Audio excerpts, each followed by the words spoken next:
피청구인 대통령 윤석열을 파면한다. 네, 이 목소리의 주인공 더 이상 설명이 필요 없는 분이죠. 문영배 전 헌법재판소장 권한대행 오늘 특별하게 모셔서 인터뷰를 가질 예정인데요. 3부와 유튜브 연장 방송까지 이어가면서 그동안 궁금했던 것 자세히 여쭤보도록 하겠습니다. 지금 스튜디오에 모셨는데요. 인사 나누겠습니다. 어서 오세요. 네, 안녕하십니까. 네, 지금부터 호칭은 네. 판사님으로 이렇게 하도록 하겠습니다. 네, 좋습니다. 네. 네. 퇴임하신 지 한 2달 조금 넘었죠? 네. 어떻게 좀 쉬셨습니까, 판사님?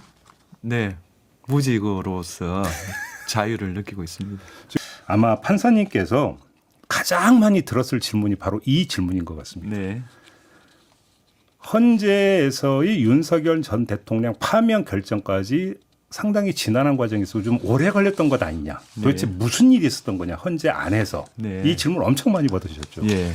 어떤 일이 있었던 겁니까? 일단 구체적으로 이 사건 평의에 대해서 말씀드릴 수는 없고요. 그렇죠. 중요 사건의 일반론만 설명드리겠습니다. 예. 피청구인이 제기하는 쟁점이 10개 이상이다 가정을 하면 인용론, 기각론 이렇게 두 개를 씁니다. 그러면 20개가 되지 않습니까? 예. 근데 인용론에도 가를 근거로 할 수도 있고 나를 근거로 할 수 있습니다. 두 개만 잡으면 40개가 됩니다. 이 40개를 어떻게 하냐면 네. 최종적으로 인용 기각으로 압축을 하는 겁니다. 네. 그러니까 40개를 두 개로 압축을 해야 되지 않습니까? 그게 생각보다 시간이 많이 걸립니다. 우리는 늦지 않다고 생각했지만 국민들이 생각할 때는 늦다 이렇게 생각할 수 있다고 생각하지만 저희들은 결정의 정당성을 높이는 게 중요하다. 네네네. 이렇게 생각했습니다. 그러면 피청구인 윤석열 전 대통령 측에서 이제 제기됐던 문제 하나하나에 대해서 네. 기각과 인용 네. 두 개의 의견을 쓰고 네. 그러니까 그러면 재판관들끼리 이걸 이제 토의를 하고 그렇습니다. 이런 과정을 다 거쳤다. 다 거쳤고 그 쟁점이 그럼 상당히 많이 있었다. 많습니다. 그 결정문을 보시면 예. 그게 다 고민의 흔적이 나와 있습니다. 그리고 문구 하나하나까지 그 독해를 해서 확정을 지었습니다. 그래요. 네. 그러면 이게 그러니까 그냥 늦어졌다는 표현을 쓸게요. 예. 늦어진 이유는 피청구인 측의 쟁점 제기가 너무 많았기 때문이다. 많았다. 그리고 저희들은 좀뭐 완벽한 결정을 좀 하고 싶었다. 이렇게 말씀드리겠습니다. 판사님께서 5월 초에 김장하 선생 만나셨을 때 네. 오래 걸린 건 말 그대로 만장일치를 좀 만들어 보려고 그랬던 것이다. 그렇습니다. 이런 취지의 말씀을 주신 이것도 그럼 같은 맥락의 같은 말씀이신가요? 맥락입니다. 예를 들면은 어떤 사람은 이렇게 생각하고 어떤 사람은 저렇게 생각한다라는 게 결정문에 드러나면 네네네. 그런 결정을 가지고 이 사안을 국민에게 설득할 수 있을까 저는 힘들다고 봤습니다. 그래요. 그러려면 만장일치를 이루는 게 좋고 만장일치를 하려면 많은 토론이 있어야 됩니다. 그렇죠. 그 자연스러운 경과로 시간이 걸린 겁니다. 근데 이게 이제 표면적으로 받아들이면 네. 판사님의 이 말씀에는 어떤 뜻이 있는 걸로 이해하기가 쉽냐면 재판관들 사이에서 네. 탄핵 인용과 기각 가지고 의견이 갈렸구나. 네. 그래서 조정이 필요했구나. 네. 이렇게 이해하기 십상이거든요. 네. 그런 취지의 말씀은 아니었던 걸까요? 저는 이렇게 말씀드리겠습니다. 최종 인용론, 네. 최종 기각론 두 개를 놓고 표결을 했습니다. 네. 표결은 한 번 했습니다. 한 번에. 예. 이렇게만 말씀드리겠습니다. 마지막 보충 질문 하나만 더 드릴게요. 네. 왜 그 헌재 판결이 안 나오지? 막 사람들이 그 신경에 곤두서 있었을 때 네. 3월 말에 네. 어떤 요지의 보도가 있었냐면 네. 헌재에서 대들하게 걸렸다. 네. 5대 3으로 갈렸다. 네. 이런 보도 그때 이게 엄청 돌았거든요. 네. 아마 판사님도 접했었을 것 같은데 네. 그럼 그 보도는 오보였던 거였습니까? 추론이라고 생각합니다. 추론이다. 네. 추론 그냥 추정이었을 뿐이다. 네. 그리고 한 번에 결정됐다. 표결은 한 번 했습니다. 이게 사실입니다. 아 그래요. 네. 다만 피청구인 측에서 제기한 쟁점이 많아서 네. 그거를 쭉 계속 한 건 한 건 다 이제 검토해 들어가느라고 오래 걸렸다. 이렇게 보시면 되겠습니다. 예. 중요 사건이 몇 건 있었습니다. 헌재도 결정했고 대법원도 결정을 했습니다. 네네. 그런데 제가 생각할 때는 선고 후에 가장 후유증이 적었던 결정이 저는 탄핵 결정이라고 봅니다. 네. 그건 그만큼 시간이 충분했기 때문이다. 저는 그렇게 생각합니다. 그리고 사실 그 판결문을 보고 뭐 호평이 줄을 이었습니다. 네. 정말로 어떤 쉽게 시민적 관점에서 쉽게 그다음에 명료하게 쓴 글 아니냐라는 평가가 있었는데 이건 한 재판관이 썼던 건 아닌 건가요? 네. 그러니까 당연히 주심 재판관이 제일 많이 쓰셨고요. 예. 그리고 이거는 농구에 대해서도 충분히 다 토론했지만 문구 하나하나에 대해서 토론하고 문구를 확정지었습니다. 예. 따라서 그 탄핵 결정문은 재판관 8명의 영혼과 땀이 서려 있다. 다. 저는 그렇게 생각합니다. 그러니까 이른바 저작권은 다 8분의 1이 되는 그렇습니다. 네. 근데 그 판결 요지에 보면 이 대목이 있습니다. 국회가 신속하게 비상계엄 해제 요구 결의를 할 수 있었던 것은 시민들의 저항과 군경의 소극적인 임무 수행 덕분이다. 네. 사실은 가장 인상적이었던 대목이 바로 이 대목인데요. 네. 이 내용을 넣었던 이유는 어떤 걸까요? 네, 그렇습니다.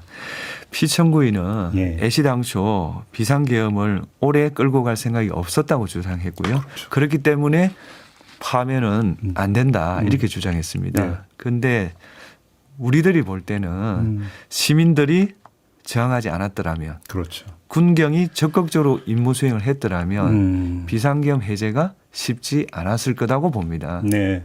그런 뜻으로 썼고요. 예. 이 표현에 대해서는 재판관 사이에 어떠한 이견도 없었습니다. 이 문장에 대해서는. 이 문장은 처음 확정되었습니다. 아, 가장 먼저 결정된. 제 기억은 그렇습니다. 아, 그래요? 예. 이 점에 대해서는 이견이 없었습니다. 아예 처음부터. 예. 어느 재판관님이 썼는지를 여쭤보면 안 되는 거죠. 그건 제가 기억을 못 하겠습니다. 아마 주심이 쓰셨던 거 아닌가. 왜냐하면 처음에 확정된다는 거는 주심이 썼다는 뜻이거든요. 아, 그런가요? 예. 오, 이 문장이 가장 먼저 결정이 됐던 거군요. 합의에 이르렀던. 그러니까 처음에 확정 지어진 문구들이 몇 개가 있습니다. 그 중에 하나가 이걸로 기억합니다. 아, 그랬군요. 그럼 어찌 본다면 처음에 골격이 이미 잡혔다라고도 볼 수 있겠는데요, 그러면? 그러니까 말씀드린 대로 예. 인용론, 기각론이 나오지 않습니까? 그럼 인용론에 이 문구가 들어있었을 거 아닙니까? 그럼 인용론에 이 문구를 확정짓고 또 기각론에 어떤 문구를 확정짓고 네. 이런 과정을 거친다는 뜻입니다. 그렇죠. 예. 판사님께서 퇴임사에서 집단 사고의 함정에 빠지지 않기 위해서도 다양한 관점에서 쟁점을 검토하기 위해서도 재판관 구성의 다양화가 필요하다. 네. 이런 말씀을 주셨습니다. 네. 지금 예를 들어서 그 대통령 지명이 있고 국회 지명이 있고 대법원장이 있잖아요. 네. 이거보다 더 다양화돼야 된다는 취지의 말씀이실까요? 일단은 예. 변호사 자격이 있어야 된다는 네. 현재 법률은 존중합니다. 아, 그건, 예. 존중하고요. 그다음에 이제 방금 앵커께서 말씀하신 거는 헌법 개정 사항입니다.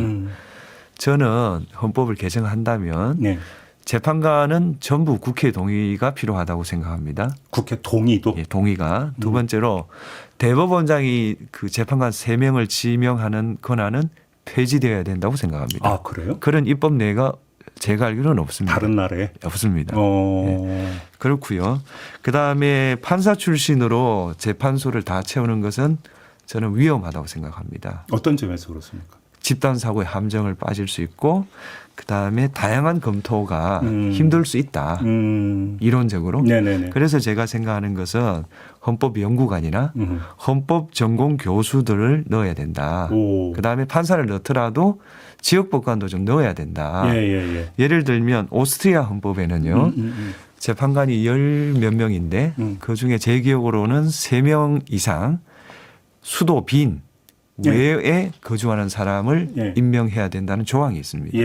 왜 그렇게 하겠습니까? 어. 판사조차도 어느 지역에 주로 근무했느냐가 그 사람의 가치관, 경험에 영향을 미친다. 아, 그렇습니까? 저는 그렇게 봅니다. 왜냐하면 서울은 지금 집이 없어서 난리 아닙니까? 그렇죠. 지방은 분양이 안 돼서 난리입니다. 맞습니다.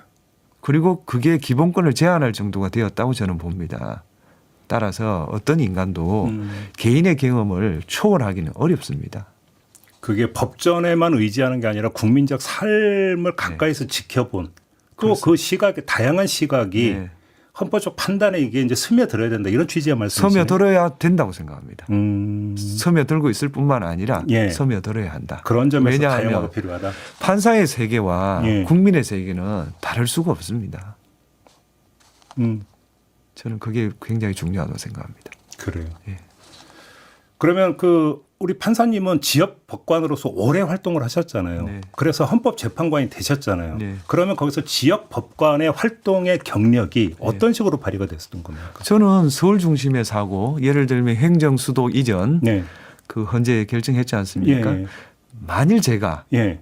그 당시 재판관이었다면 저는 하폰이라고 생각합니다. 저 그 질문 드리려고 했는데 그 관습헌법이라는 그 우선 규정은 간섭 헌법을 드는 것도 저는 잘 이해가 안 되고요. 두 번째는 관습 헌법이 헌법 개정을 통해서 폐지해야 된다는 논리는 동의할 수 없습니다. 왜냐하면 네. 네. 관습이라는 건 말 그대로 관습입니다. 그렇죠. 그런데 국회에서 3분의 2 이상이 동의를 했고 대통령 후보가 행정수도 이전을 걸고 되었다면 예. 그 관습은 폐지된 겁니다. 관습을 폐지하는데 무슨 헌법을 개정합니까? 저는 그게 조금 이해가 안 되고 죄송한 이야기입니다만은 그런 것은 지역 법관이라면 그건 저는 하폰을 했을 거라고 봅니다. 그리고 지역균형 발전이라고 하는 취지 예. 이런 것도 아마 더 중시했을 것이다. 수도는 그냥 수도입니다. 예. 그게 무슨 국가 정체성입니까? 그래요. 예. 그렇군요. 아까 그 대법원장의 지명 몫은 없어져야 된다는 혹시 그 말씀에 예. 이제 헌법재판소와 대법원 간의 관계 네. 혹시 이런 것들을 고려한 말씀 아닐까라고 해석하는 사람들도 있을 것 같은데요. 저는 고려돼야 된다고 생각합니다. 아 그래요? 왜냐하면은 네. 법원과 헌법재판소는 수평적인 관계라고 저는 생각합니다. 그런데 거기에 가장 걸림돌이 되는 것이 네.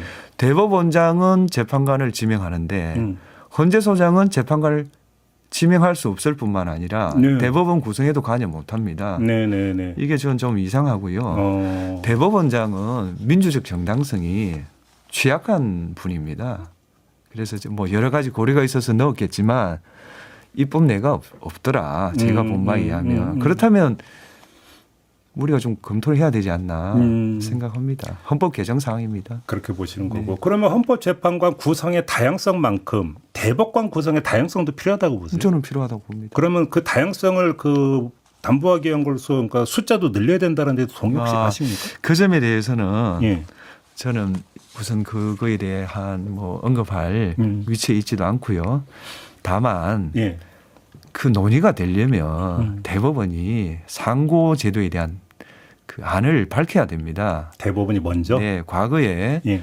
양승태 대법원장님은 상고 법원을 제시했습니다. 그랬었죠. 김명수 대법원장님은 대법관 사명 증언과 네. 상고 심사제를 밝혔습니다. 그렇다면 현재 대법원도 자신의 안을 밝혀야 되고 그다음 국회 안을 보고서 대화와 타협을 통해서 대안 제시를 통해서 확정 짓는 과정이 필요하지. 네. 국회 안을 우리가 좀 문제가 있다. 이거는 저는 좀 논의의 발전에 도움이 안 되는 이야기라고 생각합니다. 그런데 김선수 전 대법관 네. 이분 같은 경우는 대법관 수를 늘릴 게 아니라 예를 들어서 판사 수를 늘려야 되는 거 아니야 이런 주장을 하잖아요. 이건 어떻게 평가하세요? 뭐 그런 것까지 다 포함시켜서 예. 논의를 해야 된다. 자꾸 결단을 하지 마시고요. 논의를 해야 됩니다. 이 논의는 제가 볼 때 시간이 꽤 걸리는 주제입니다. 이걸 예. 마치 논의가 끝났고 이제 결단만 남았다. 예. 저는 그건 좀 어떤가 싶습니다. 그건 그래요. 예. 그래요? 예를 들면은 전원 합의체를 어떻게 구성할 겁니까? 예. 전원 합의체를 구성하는 방법 굉장히 많습니다. 그럼 그 안도 당연히 내놔야 되지 않습니까? 예. 30명이 전원 합의체를 할 수 있습니까? 할 수 없다면 그럼 뭔 안이 있습니까? 알겠습니다. 헌법재판관 구성의 다양성과 어찌 본다면 연결이 될 수 있는 부분인데 네. 한덕수 대통령 권한대행이 2명의 헌법재판관을 후보자로 지명을 한 적이 있었습니다. 네. 함상원 판사하고 이왕규 법제처장. 그런데 이왕규 법제처장의 지명을 두고 아주 거센 경론이 있었던 적이 있었고요. 예. 그리고 이재명 대통령 이건 뭐 지금 이제 언론 보도에 기초한 것이긴 합니다만 네. 지금 검토되고 있는 사람 가운데 한 명이 이승엽 변호사인데 이재명 대통령 변호를 했던 사람이다. 그래서 만약에 헌법재판관이 된다면 이해충돌 소지가 있는 거냐라 또 논란이 벌어졌어요. 네. 이 점은 어떻게 평가를 하십니까? 우선에 그 대통령 권한대행이 예. 헌법재판관 지명한 데 대해서 말씀드리겠습니다. 대통령 권한대행은 대통령목 지명관을 지명할 수 없음이 원칙이다. 저는 그렇게 생각합니다. 네네네. 그리고 예외적 정당성에 대한 그 인정할 그런 상황이 아니라고 저는 생각합니다. 그래서 효력정지 가처분을 낸 겁니다. 네네네. 그 문제로 그 결론이 난 겁니다. 그렇게 정리가 됐죠. 됐습니다. 예. 이완규 후보자에 대한 호불호, 적당, 부적당의 문제가 아닙니다. 아니었다. 그리고 새로운 후보자에 대해서는 네. 제가 언급할 위치에 있지 않습니다. 알겠습니다. 재판 소원 제도는 어떻게 평가를 하세요? 저는 신중하게 검토해야 된다고 생각합니다. 그래요? 세 가지 점을 검토해야 된다고 생각합니다. 첫 번째로 그렇게 되면 사심제가 됩니다. 네. 지금 재판의 신속성을 보장하기 위해서 대법관을 증언해야 된다고 주장하지 않습니까? 그거 모순되는 겁니다. 두 번째로 1년에 대법원이 4만 건 이상을 처리합니다. 네. 불복률 30%만 적용하면 네. 12,000건이 헌재에 오게 됩니다. 헌재는 그걸 감당할 수가 없습니다. 왜냐하면 지금 2,600건을 접수하는데 그것도 재판이 지연된다는 지적을 받고 있습니다. 네네네. 두 번째 문제는 재판소를 하고 있는 나라가 있습니다. 대표적인 게 독일입니다. 독일은 한 해에 5,000건을 접수하고요. 인용률이 2%, 3%입니다. 그렇다면 97 내지 8%가 문제가 없다는 겁니다. 그럼 이 문제를 풀기 위한 대안은 뭐냐? 대안이 있습니다.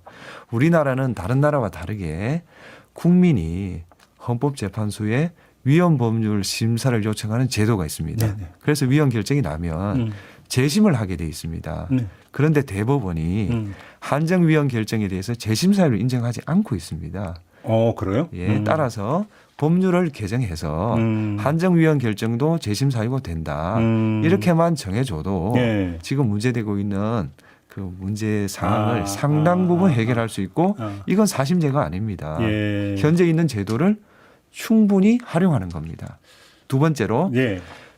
헌재는 법원이 가지고 있는 법률 해석 권한을 존중해야 됩니다.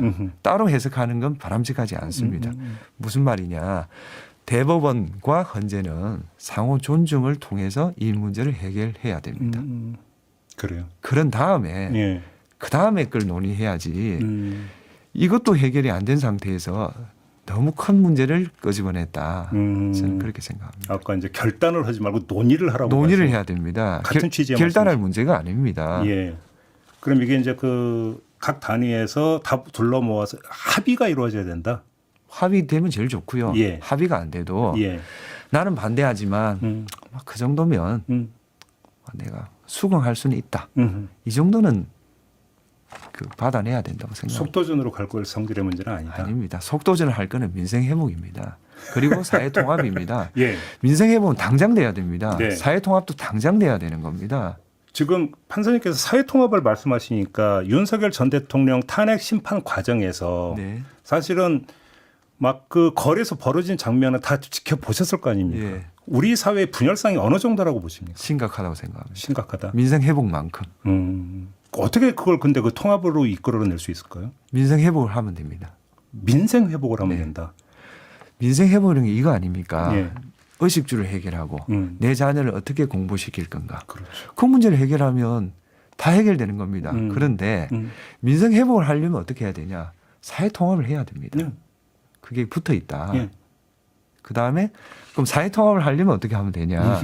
그건 제가 볼 때 관용과 자제입니다. 관용과 자제. 예. 그럼 관용과 자제를 어느 기관이 제일 먼저 해야 되냐? 국회가 해야 됩니다. 왜냐하면 예. 사회 통합의 과제는 법률로 제정됩니다. 법률은 국회가 만드는 겁니다. 대통령 그걸 집행할 뿐입니다. 네. 국회가 해야 되고요. 예. 두 번째는 법률이 제대로 시행이 되려면 사실성과 타당성을 갖춰야 됩니다. 그렇게 하려면 국민이 입법 절차에 참여해야 됩니다. 그런데 우리나라는 대의제 국가 아닙니까? 그렇죠. 그러니까 국회가 대화, 타협, 대안 제시 과정을 통해서 법을 만들면 그 법의 그 집행이 쉽습니다. 네. 그리고 국회는 예. 민주당도 있고 국민의힘도 있습니다. 예. 90% 이상의 대표가 있습니다. 훨씬 이 문제를 다루기 쉽다. 마지막으로요. 그 의대 정원 문제 있지 않습니까? 네. 결단을 내렸습니다. 2,000명. 예, 그랬죠. 그 결과가 지금 어떻습니까? 의대 의사가 줄었습니다. 그런데 만약에 네. 관용과 자제를 통해서 국회도 토론하고 그다음에 의료계의 의견도 듣고 협의도 하고 했다면 지금쯤 저는 의대 정원이 500명 이상 정원되었을 거라고 봅니다. 음. 오히려 더 빠른 것이 관용과 자제입니다. 그래서 결단하지 말고 논의해라. 논의해야 될 문제입니다. 알겠습니다. 일단 본방에서의 마지막 질문은 좀 이걸로 드려야 될 것 같은데요. 사법불신 해소 방안을 묻는 질문에 판사님이 어떤 말씀을 주셨냐면 판사는 시대 정신을 고민해야 한다. 네. 이런 말씀을 주셨어요. 네. 시대 정신이라 하면 어떤 걸까요? 시대 정신은 주권자의 뜻입니다. 네. 주권자의 뜻에 어긋나면 그 판결이 신뢰받기 어렵습니다. 네. 그런 뜻이고요. 그 미국 연방 대법원의 대법관을 하셨던 긴즈버그 대법관이 계십니다. 그분은 판사는 그날 날씨는 아니지만 시대의 기후는 살펴야 된다. 저는 그 말과 일맥상통한다고 생각합니다. 그러면 예를 들어서 보충 질문을 좀 하나 드리겠습니다. 지기현 부장판사가 네. 윤석열 전 대통령의 뭐 날이냐 시간이냐라고 얘기하면서 구속 취소 이야기를 꺼냈습니다. 네. 이거는 시대 정신에 부합되는 판단이었을까요? 저는 그에 대한 분명한 생각을 갖고 있지만 네. 재판은 네. 신급 제도를 통해서 네. 처리되는 게 맞다고 생각합니다. 네. 예. 그럼에도 불구하고 분명한 생각을 갖고 계시다. 생각은 분명합니다. 그래요? 네. 더 여쭤보는 건 결례겠죠? 알겠습니다. 그러면 아까 국회로 다시 돌아가서 이제 파면 선고문에 보면 국회는 소수 의견을 존중하고 정부와의 관계에서 관용과 자제를 전제로 대화와 타협을 통하여 결론을 도출하도록 노력하였어야 한다. 네. 요 내용도 결국 아까 이제 계속 이제 그 판사님 말씀에 논의의 중요성, 네. 이거에 대한 강조 이렇게 이해를 하면 그렇습니다. 되겠네요. 네. 오히려 그래서 국회가 이렇게 할 때 네. 사회적 분열, 정치적 분열은 많이 해소될 수 있다. 저는 국회가 나서야 된다고 생각합니다. 네. 국회가 법률을 제정했는데 대통령이 그걸 거부할 수가 있습니까? 그렇죠. 그러니까 법률을 제대로 만들어야 되는 거죠. 알겠습니다. 오늘 본방 인터뷰는 좀 여기서 일단 좀 마무리하고요. 네. 아주 어렵게 저희가 모셨기 때문에 네. 유튜브 연장 방송에서 좀 더 자유롭게 네. 여러 가지 좀 이야기를 좀 했으면 좋겠습니다. 판사님. 네. 일단 여기서 잠깐 멈춤하고요. 계속 이어가도록 하겠습니다. 네, 알겠습니다.